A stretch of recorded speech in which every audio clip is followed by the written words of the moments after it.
ये है दिल्ली दर्पण।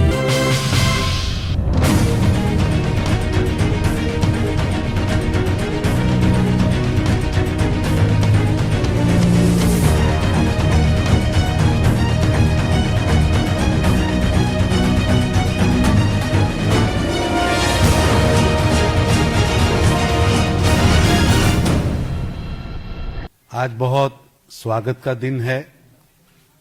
सरदार हरविंदर सिंह जी फुल्का पद्मश्री, जो लंबे समय से मानव अधिकारों के मामलों में लड़ाई लड़ते रहे हैं,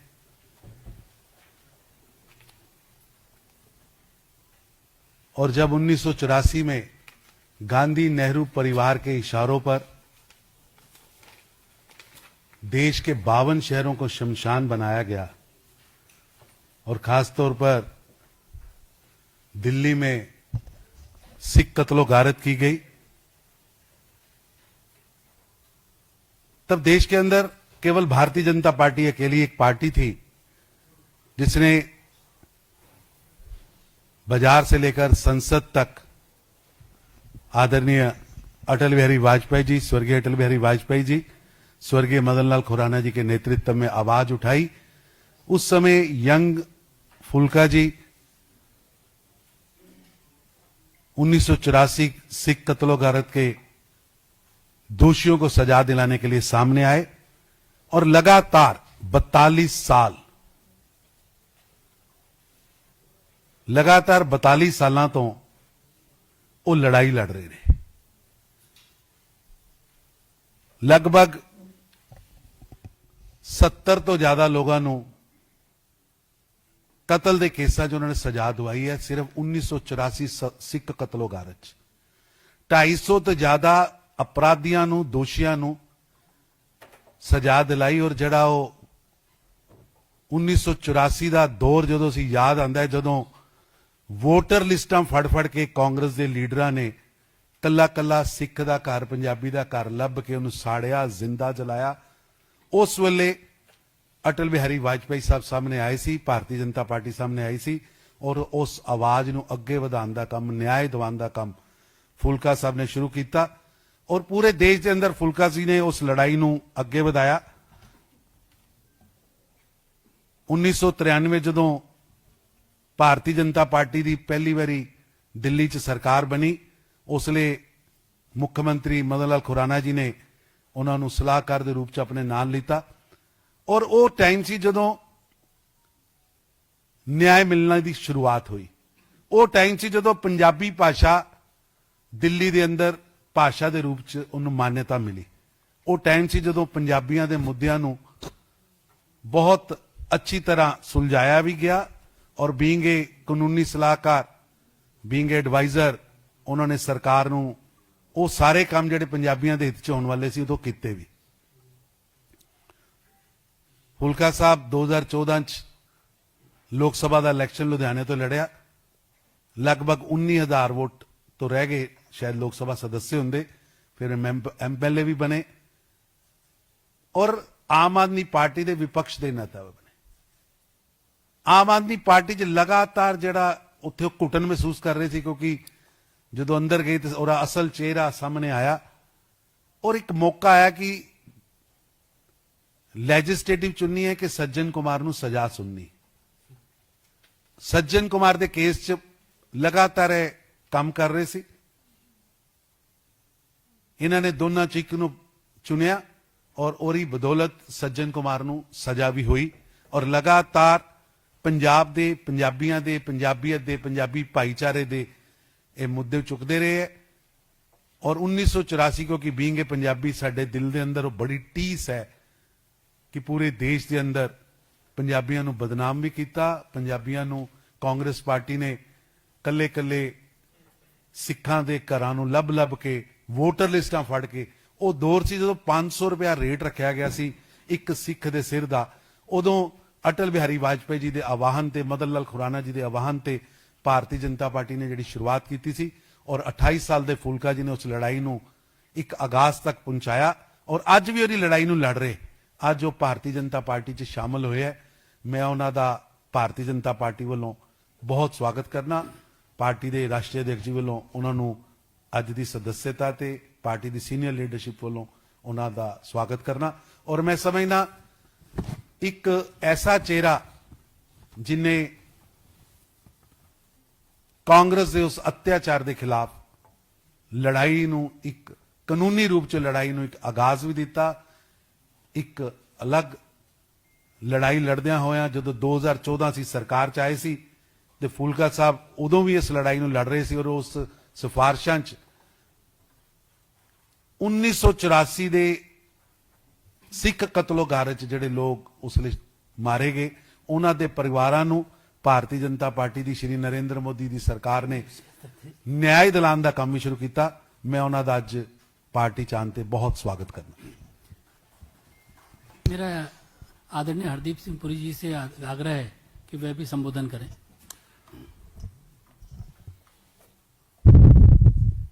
मुझे अत्यंत प्रसन्नता है कि आज हम फूलका जी को अपने परिवार में फॉर्मली शामिल कर रहे हैं। फॉर्मली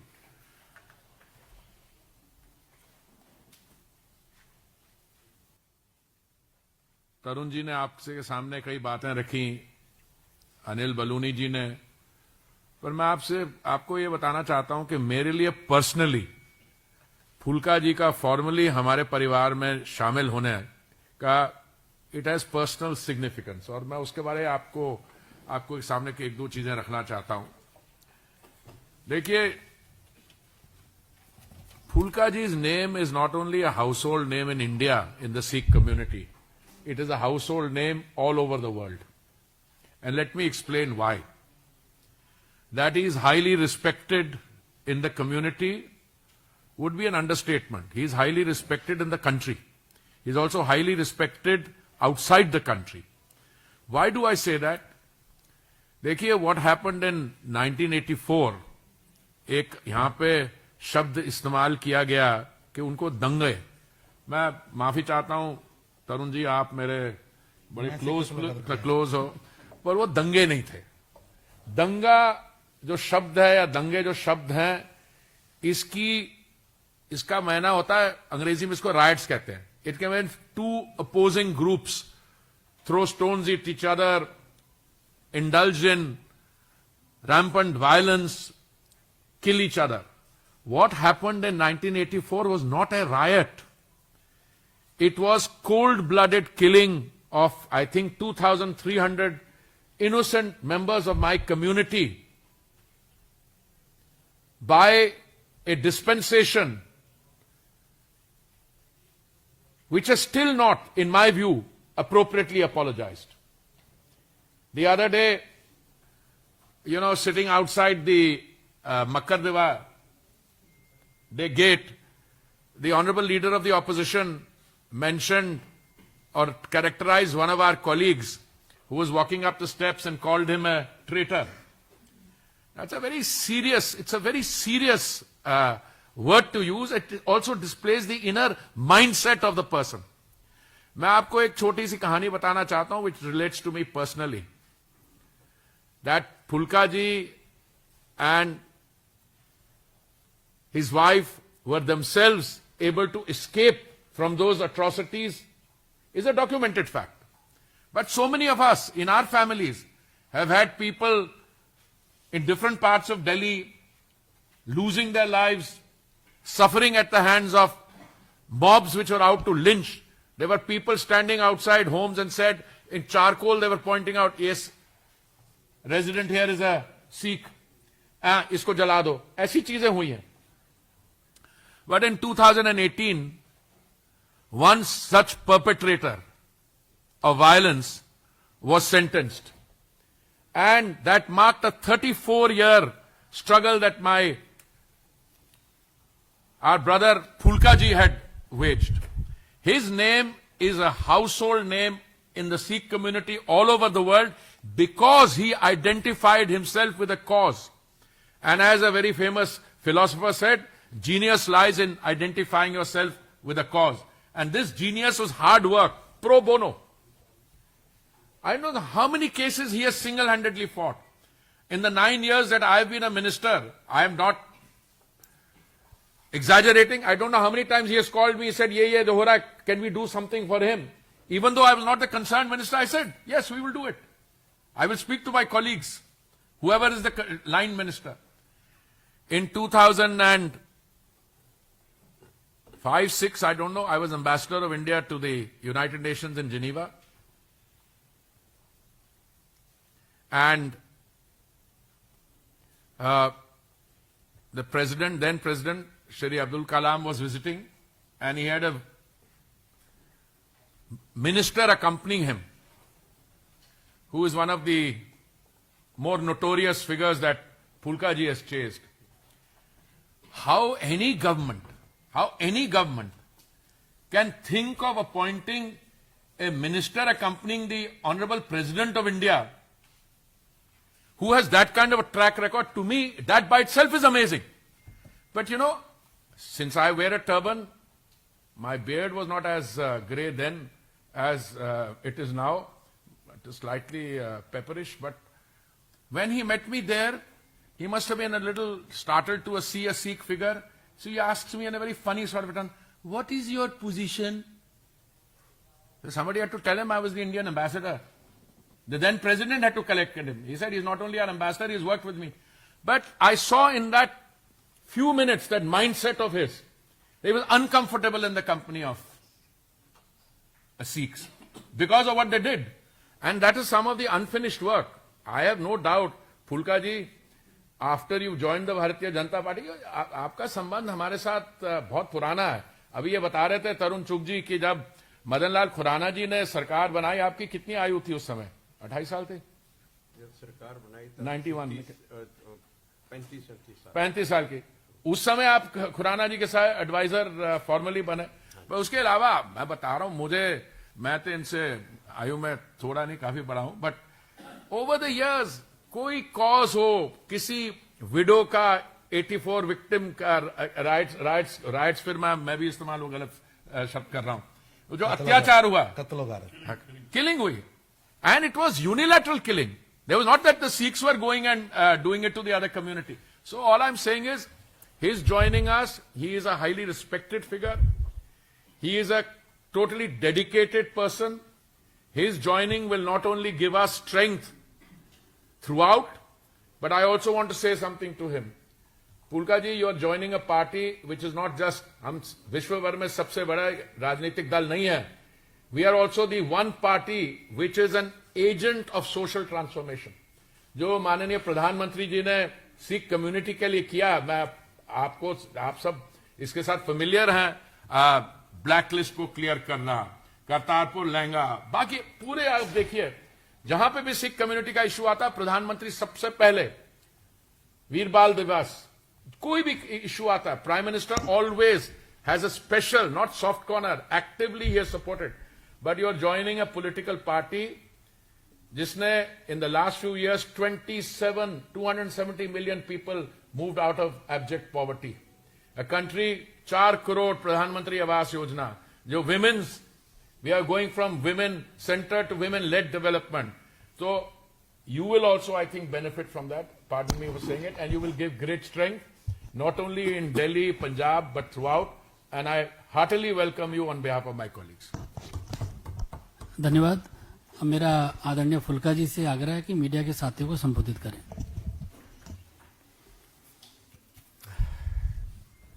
मेरी तरफ से सबको सत श्री अकाल, नमस्कार, आदाब.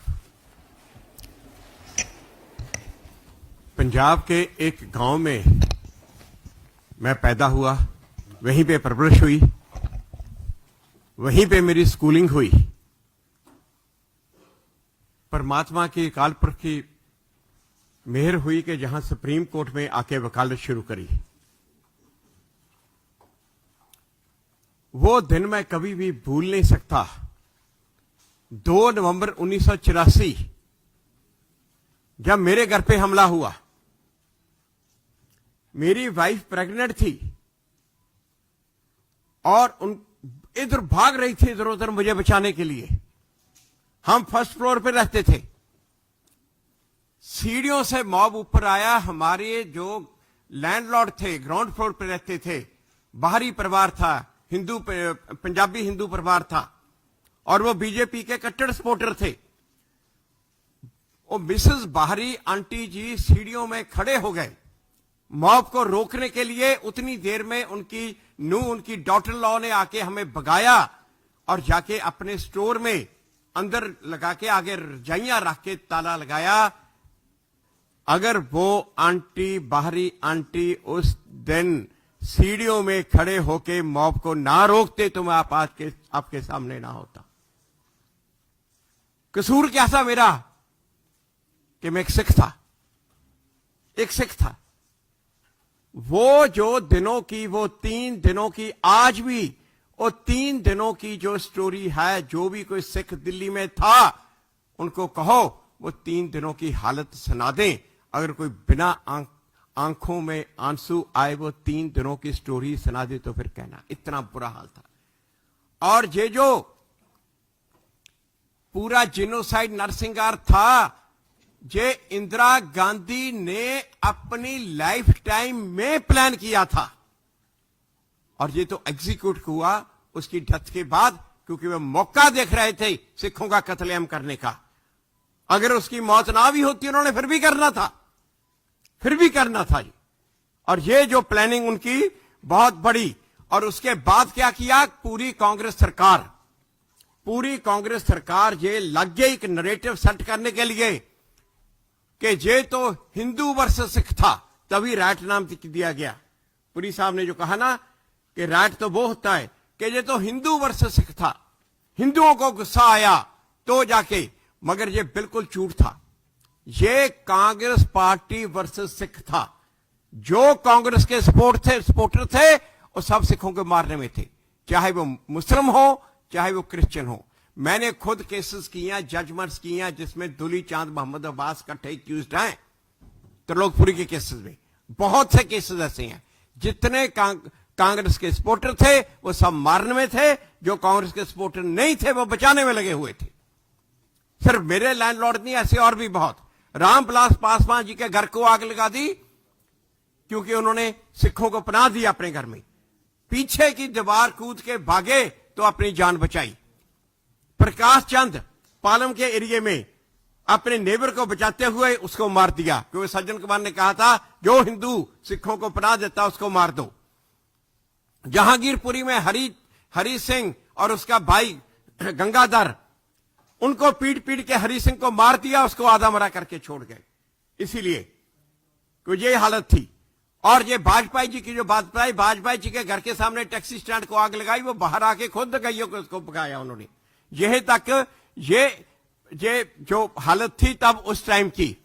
और ये 17 नवंबर 1984 को वाजपेयी जी ने एक लिस्ट रिलीज की कि 2700 सिखों को दिल्ली में मारा है। ये लिस्ट मदनलाल खुराना जी ने तैयार की थी।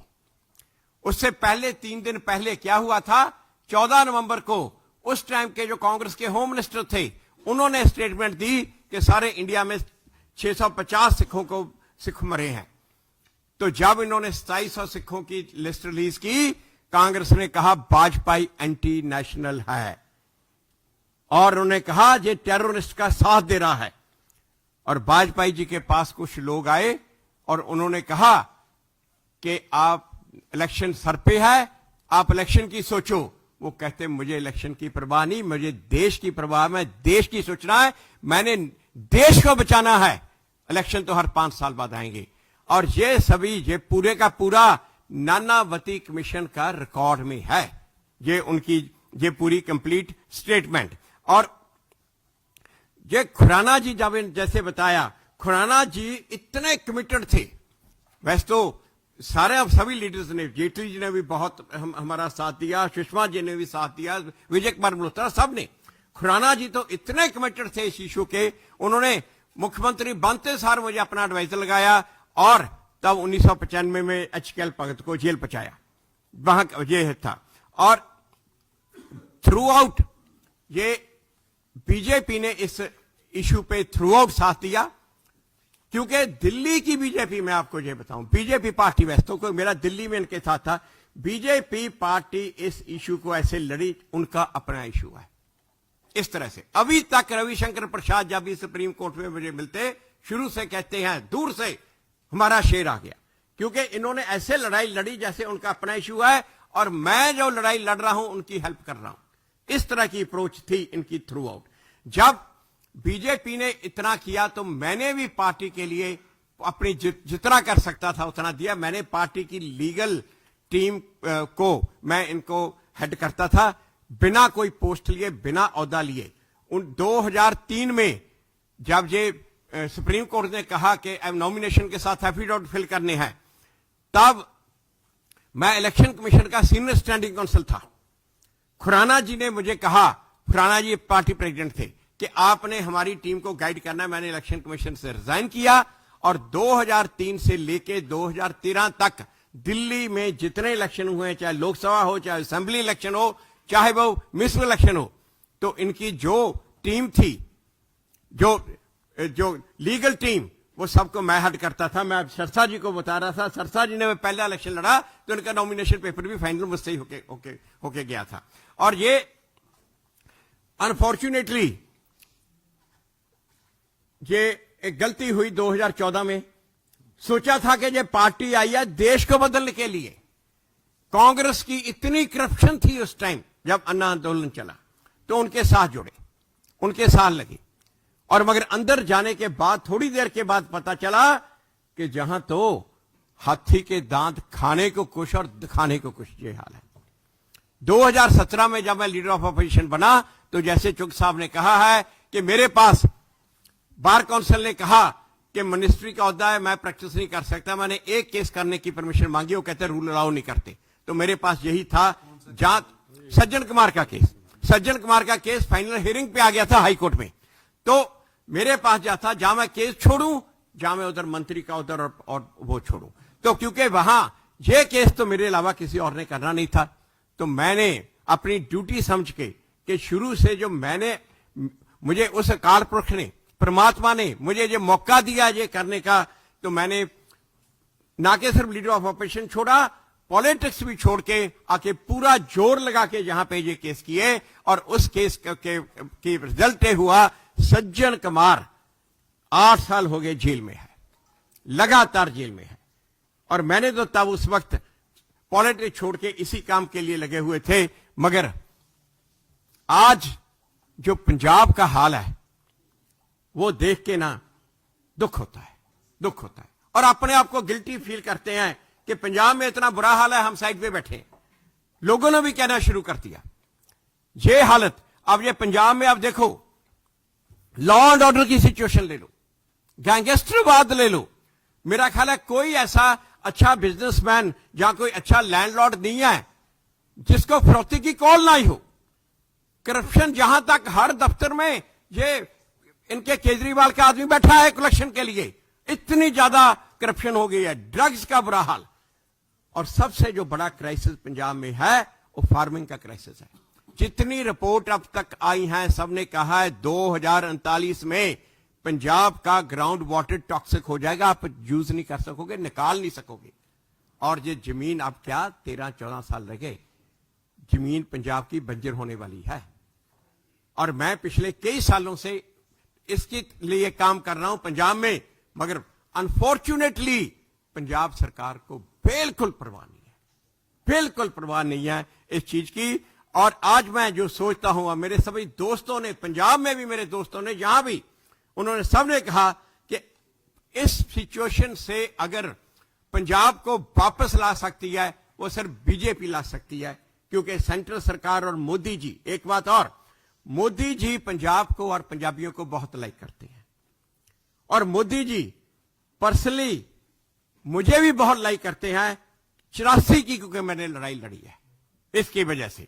और ये जो जिस दिन मैं ये 350 जो मार्टिरडम डे था गुरु तेग बहादुर जी का, लाल किला में समागम इतना बड़ा, प्राइम मिनिस्टर मोदी जी, उन्होंने मुझे अपने साथ बिठाया। जब वो समागम चल रहा था ना, तो मेरे मन में आ रहे थे 25 साल पहला, आज का दिन और 25 साल पहले, 25 साल पहले हिंदुस्तान की किताबों में स्कूलों की एनसीईआरटी की किताबों में ये पढ़ाया जाता था कि गुरु तेग बहादुर डाकू थे। क्या आप आज सोच भी सकते हो? आप 2001 में तक 11th क्लास की किताबों में ये डॉक्यूमेंटेड है, वेल डॉक्यूमेंटेड, कि गुरु तेग बहादुर डाकू थे। ये पार्लियामेंट में इशू खड़ा हुआ जब मुरली मनोहर जोशी एजुकेशन मिनिस्टर थे। उन्होंने पार्लियामेंट को श्योर किया कि हम ये किताबों को चेंज करेंगे, तो ये जाके किताबों बदली। और वहां पे बैठे मैं देख रहा था उस टाइम, और भी वो किताब लिखी हुई थी, सतीश चंद्रा एक जेएनयू के प्रोफेसर थे। जब हमने इशू उठाया ये वाला कि ये गलत है, इसको चेंज करो, उन्होंने कहा जी ये बिल्कुल सही है, और साथ में ये भी कहा ये कांग्रेस वालों ने कि जो कश्मीरी पंडितों वाली कहानी है ये गलत है। कश्मीर का जो नवाब जो सूबा था वो तो बड़ा सेकुलर था, कश्मीरी पंडित तो गुरु तेग बहादुर जी के पास आए ही नहीं। यहां तक, कैन यू इमेजिन? और अगर आप ये रिपोर्टर, पुराने रिपोर्टर को याद हो, 1997 में पंडित कृपा राम के जो वारिस हैं वो आए, जहां उन्होंने आके मार्च निकाला। उन्होंने कांग्रेस को कहा कि आप ये जो इनकी जो सतीश चंद्रा और ऐसे जो आप महार समझते हो, इनकी कुछ सोच रहे हो, हमारी सुनो। उन्होंने कहा हमारे पुरुषों ने हमें बताया है, हमारे घरों पे गुरु तेग बहादुर की फोटो है, सुबह शाम हम उनका नाम जपते हैं कि ये हमारे पुरुष उनके पास आए थे। और उन्होंने यहां पे मार्च निकाला, और मैं उस दिन रकाबगंज साहब मौजूद था जब ये हुआ। और मगर ये देखो ये हालत, और उस दिन हम सोच भी नहीं सकते कि एक दिन ऐसा भी आएगा, एक प्रधानमंत्री ऐसा आएगा जो इसी लाल किले में इतना बड़ा समागम करके और सारे देश को, नहीं दुनिया को दिखाएगा कि देश ये बचा है।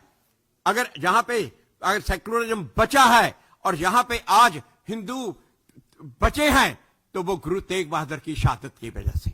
और ये बात, ये और सिर्फ यही नहीं, और जो उन्होंने किया, जो उन्होंने इन्होंने ब्लैक लिस्ट की बात की थी, हम बड़ी देर से लगे हुए थे कि ब्लैक लिस्ट खत्म करो, वो ब्लैक लिस्ट खत्म की ना, जो करतारपुर साहब का जो लांगा था वो। और ये जो सबको मालूम है, आप मुझे ये बताने की बात नहीं। और ये आज सिचुएशन ये है कि अगर हमने पंजाब को बचाना है तो वो बीजेपी के हाथ स्ट्रेंथन करने पड़ेंगे, और आज हम पूरा जोर लगाएंगे, अपनी तरफ से पूरी कोशिश करेंगे कि ये आगे वाली सरकार पंजाब में बीजेपी की सरकार है। मैं सबका बहुत धन्यवादी हूं जो सबने किया। वीरेंद्र सचदेवा जी थे, ये यंग वर्कर थे, जब से मेरे साथ ये काम कर रहे हैं, आज से 30 साल पहले, तब से। सरसा जी ने तो बहुत काम किया ये 84 के लिए। आरपी सिंह जी थे, पुरी साहब का तो बहुत धन्यवादी हूं। बहुत बहुत शुक्रिया सबका, मेहरबानी, thank you so much. Waheguru ji का खालसा, वाहिगुरु जी की फतेह। सभी मीडिया के साथियों का बहुत बहुत धन्यवाद। लेटेस्ट खबरों के लिए सब्सक्राइब करें हमारा YouTube चैनल या फिर लॉग ऑन करें www.delhidarpantv.com। खबरों की कवरेज और विज्ञापनों के लिए संपर्क करें।